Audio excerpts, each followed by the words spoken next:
Ya, Partai Nasdem cukup percaya diri menyebut jika Putri Presiden keempat Abdurrahman Wahid, Yeni Wahid, digadang akan menjadi salah satu bacawa pres yang akan dipasangkan dengan Anies Baswedan pada pemilu 2024 mendatang. Namun munculnya nama Yeni Wahid justru menjadi persoalan internal partai koalisi karena tidak pernah diajukan oleh anggota parpol serta dibahas oleh tim 8. Lalu bagaimana peluang Yeni Wahid untuk menjadi bacawa pres Anies Baswedan? Kita diskusikan topik ini bersama PLT Sekjen DPP Partai Nasdem, Hermawi Taslim. Selamat malam Bang Taslim, apa kabar?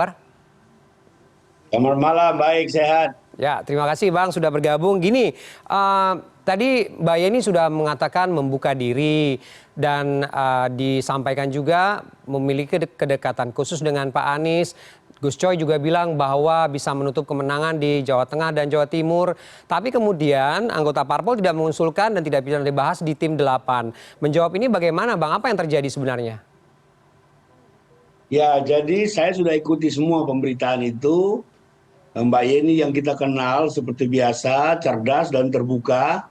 Kita berterima kasih Mbak Yeni mau berterus terang, terbuka, mengungkapkan isi hatinya. Dan ini hal yang baik buat kami. Agar kandidat-kandidat yang sudah menyatakan kesediaannya ini ada beberapa. Tadi Pak Sarif Hasan mengatakan dari Demokrat itu ada AHY, Gus Coy mengatakan dari Nasdem ada Mbak Yeni dan segala macam. Ini semua masukan-masukan untuk kita untuk terus mencari yang terbaik. Jadi tidak ada yang perlu dipertentangkan, semua on proses, semua masih dalam penggodokan, dan insya Allah puji Tuhan pada saatnya nanti kami akan muncul dengan pasangan Anies Baswedan dan titik-titik yang terbaik. Saya kira ini fine-fine saja. Oke. Bagus-bagus saja. Diskusi dan komunikasi dengan teman-teman koalisi perubahan bagaimana sebenarnya? Diskusi terus berlangsung. Diskusinya itu kan ada dua macam. Ada tim kecil, tim 8 yang sudah dibentuk. Dari Nasdem itu ada Sugeng Suprawoto dan Willy Aditya. Tapi terkadang juga pimpinan-pimpinan partai bertemu, baik bersama-sama tim 8 maupun hanya pimpinan partai saja. Dan kita pribadi-pribadi terus melakukan pertemuan. Saya misalnya dengan Sekjen Partai Demokrat Rifki dan Sekjen PKS juga sering bertemu. Semua itu dalam rangka mencari titik temu, mencari kesepahaman yang terbaik untuk kita berangkat ke KPU melakukan pendaftaran. Oke, kenapa ini menjadi sorotan? Karena sinyalnya cukup kuat, Bang Taslim. Karena gini, pertama tidak pernah dibahas oleh tim 8, tidak pernah diusulkan oleh anggota koalisi partai. Lalu kemudian kita tahu bahwa Majelis Tinggi Demokrat tadi yang seperti Anda sampaikan sudah mengatakan bahwa yang paling pas untuk dipasangkan dengan Pak Anies ini cuma AHY. Nah, apa kemudian publik bisa menebak bahwa ada komunikasi yang tidak selaras begitu, tidak cukup kompromi begitu di dalam koalisi perubahan ini? Justru komunikasi-komunikasi itu untuk mencapai titik kompromi. Kalau Anda tanya Demokrat, tanya Pak Sarif Hasan, apalagi tanya teman-teman yang lain, pasti mereka mengatakan AHY yang terbaik. Jadi ini kita kan terus berargumentasi, terus menggali track record masing-masing, dan ini semua masih cair.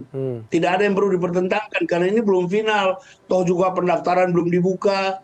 Dan kami merasa tidak ada sesuatu yang mendesak.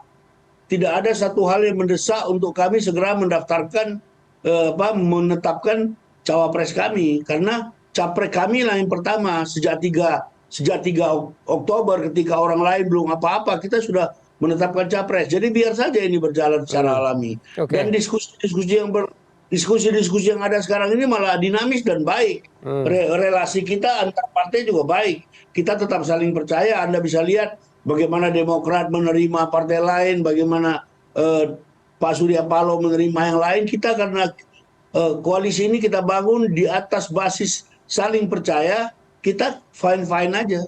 Oke, tapi Pak Anies katanya sudah mengantongi nama cawapres. Berarti namanya ini memang sudah tidak dimasukkan ke dalam... Jadi begini, poin 4 dari piagam kerjasama antar partai mengatakan bahwa cawapres itu akan diumumkan oleh Pak Anies. Tentu Pak Anies dalam menentukan cawapres itu dia tentu berdialog. Ya. Bukan hanya berdialog dengan partai koalisi, tapi berdialog dengan masyarakat. 3 hari yang lalu kami mendampingi beliau di Padang juga banyak masukan tentang kriteria-kriteria cawapres. Jadi menurut saya ini tidak ada sesuatu yang perlu dipertentangkan. Kita tunggu saja pada saatnya. Kami pasti tidak terlambat Oke. mendaftarkan paslon kami yang akan dibawa ke KPU nanti. Oke, karena gini Bang Taslim, publik mengatakan ini seperti buying time oleh Pak Surya begitu untuk menolak secara halus kehadiran AHY sebagai pendamping Pak Anies, begitu? Jadi di dalam proses ini Pak Surya sebagai pimpinan Partai Nasdem tentu ikut, tapi bukan Pak Surya satu-satunya. Tidak ada pikiran juga untuk buying time dan hal-hal yang seperti itu. Kita on proses, kita memanfaatkan seluruh waktu yang ada untuk berdiskusi. Jadi tidak ada urusan buying time, dan kita ini bukan ego partai. Oke. Jadi saya membaca, saya juga diminta menanggapi beberapa pernyataan-pernyataan dari pimpinan partai koalisi. Saya tidak mau menanggapi kenapa suasana memang seperti itu kan. Ada yang euforia, ada yang sudah tidak sabar, ada yang lebih tenang. Kalau kami memang di briefing sejak 3 Oktober oleh Pak Surya, kita semua berbaur kemana-mana, kita berkomunikasi dengan semua pihak untuk mencari masukan yang lebih baik. Jadi nggak ada urusan buying time. Sekali lagi saya katakan, tidak ada alasan yang mendesak bagi kita untuk terburu-buru menetapkan cawapres. Oke, baik. Itu aja. Terakhir, yang terpenting saat ini adalah memastikan bahwa Pak Anies ini tidak akan salah pilih, begitu ya Bang? Jadi kapan sampai pada titik kolaborasi yang pas untuk Nasdem dan juga teman-teman di Koalisi Perubahan mengambil keputusan?